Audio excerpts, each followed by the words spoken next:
دکتر حاطف کلیهش عمل کرد، از اینجا تا اینجا شکافت، کلیهش رو سنگ شد در آورد. سنگ اینقدر سنگ کلسیومی تیخ تیخ تیخ تیخ تیخ. این من داشتم این آزمایش میگم کالکوزور و رد و بند و وسط اینا. یک گیاهی به نام بسر تو خونسار و علی بودرزون همینجا هست، اسمش بسره. من تو آزمایشام اینو جشوندم، سنگر انداختم توش، اومدم وردادم دیدم پودر شد و دستم. یک عشق ارشمیدوسی کردم. ارشمیدس اتفاق بعدش که از حموم لخت زد بیرون که یافتم سنگ تموم شد که تموم شد. اسمش بسره. بسر دوسا داره.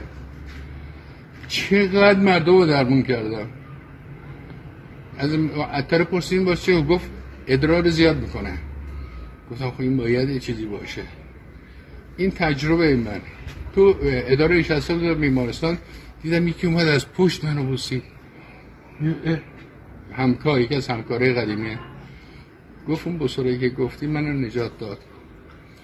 بعد سنگ‌های که سیقلیه، اونا فسفر، اونا کلسیومه. فسفوریا رو همین سنگکل از بین میبره. سنگکل تو داروخانه ها هست. سنگکل و فسفر. آره. چی؟ بسر تو خسار علی درز خمین رو همینجا زیاده. اونو وقتی میخوری تشنه میشه، آب میکشه. پودرانه؟ گیاهه مثل تره کوهی میمونه. اونطوریه. خب تره کوهی سنگ به این اینقدری، این شاخ همه تقیقی اومده بود بیرون. اینم راجع به تجربه شخص خودم. خسته نباشید آقای دکتر.